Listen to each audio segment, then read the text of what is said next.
Hey guys, Jeff here, Hubie's Garage, and a few weeks ago we had Father's Day. My daughter did some paintings for me, and I really like this one.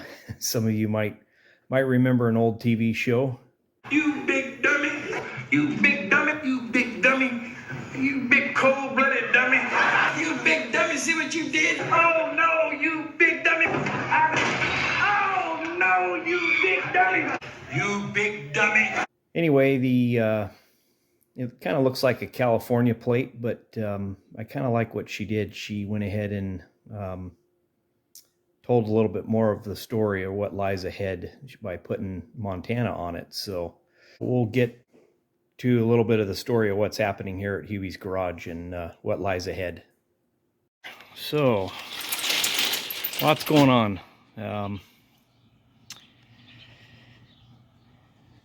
We had been doing the cleanup here, basically trying to get everything all straightened up for some of these projects that we got here. Got a few things outside. Got this is the entrance into the shop here, and actually, believe it or not, we got a lot of it cleaned up. A lot of this stuff that's stacked up next to the trailer is stuff that I've got listed for sale. We've sold about half of it. We've sold 2 junior dragsters. I've gotten into just about everything except for my office, and the reason I haven't really gone in and cleaned out the office too much is because I've got the floor, the entire floor in here for the Del Rey. I've got a door skin for the Del Rey. I got my old Tri-5 parts, old 55 exhaust manifolds and 56 air cleaner, 2-barrel, stuff like that. Some go-karts that we just bought some batteries for. I also made a commitment. Got something coming up in November. Steve Gibbs from NHRA puts together a great show out at Irwindale Raceway. It's basically a gathering of all the old school drag cars. It's called Nitro Revival, and I've made a commitment to attend with my group of guys from the Outlaw Gassers of SoCal, and I'm going to try to get the car painted, try to get it lettered the way that it was, and try to get that done by November for the event, because it is a historical event. Lots of fun. The big thing that we're coming up to now is the house. So kind of at a crossroads right now. You know, plans changed in my life with family and whatnot. We were doing a lot of, working on a lot of cars when I got married, and then we got into some junior drag racing, and here's a couple of leftover motors. But that was the former life, and now with family changing and life changing, now that with the passing of my wife from cancer in 2020, I'm getting back to wrenching on these Chevys. But I also have another dilemma, and that's to follow up with the retirement plans that my wife and I had. I'm just going to go ahead and continue on with them to move to Montana, where she was born and raised. All my in-laws are there, and planning on building a big shop. Going to build a 30 by 72 at the max. I think at the smallest we'll build a 30 by 60, but should be doing the 72. I've got a bid for a 72. And anyway, we've got 27 acres out there. And let's see. Let's flip it back to me here.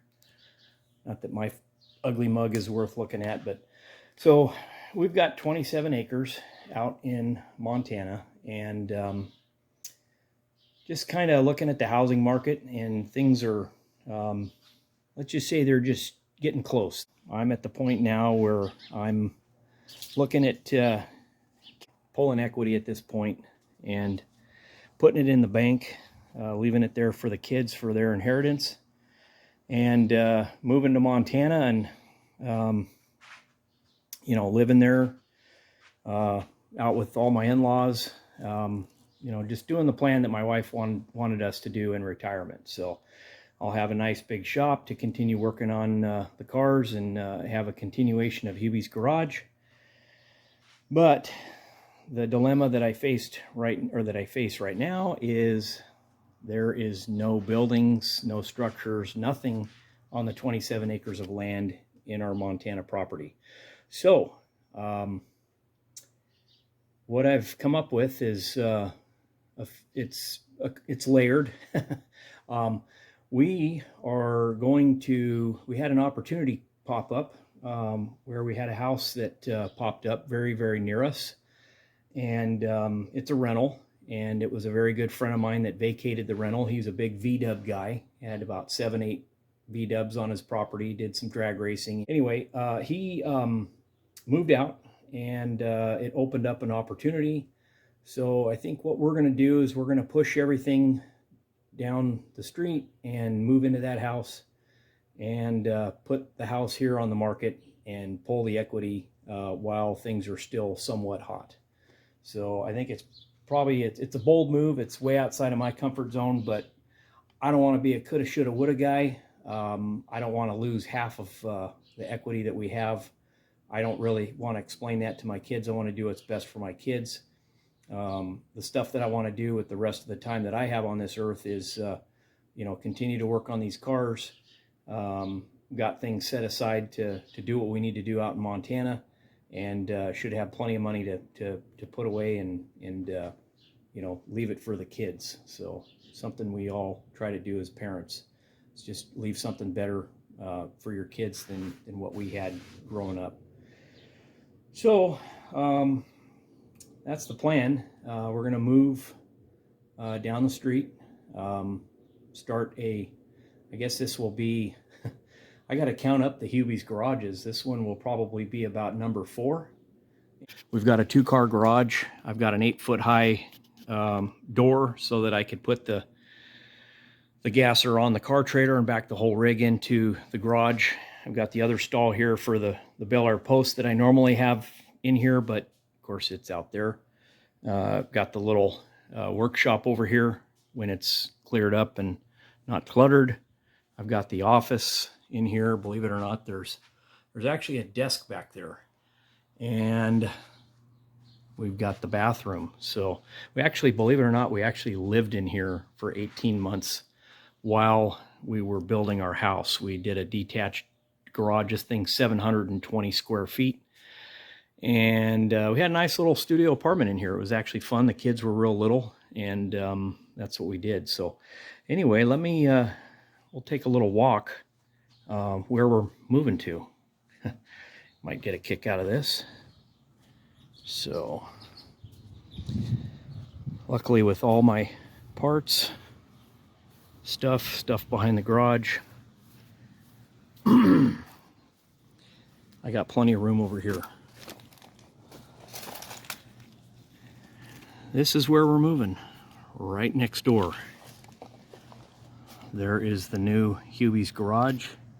You can see it's a 3-car garage, and I don't know if the square footage is the same because of the bathroom, office, the 8-foot setback that I have in my garage. I'll have to measure this one out, but at least I'll be able to get 3 of the Chevys in there and get started. I did a little inside tour, and I'll play that for you right now.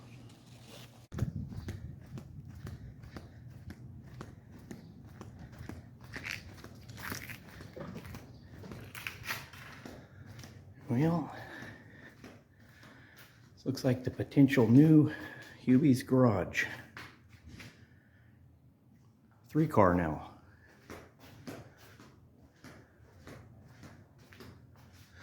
With the pull down. Not too bad.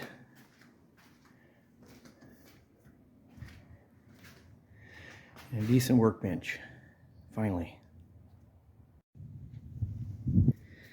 So, it'll be a cheap and easy move next door. We'll just push everything next door. Won't have to worry about any moving expenses.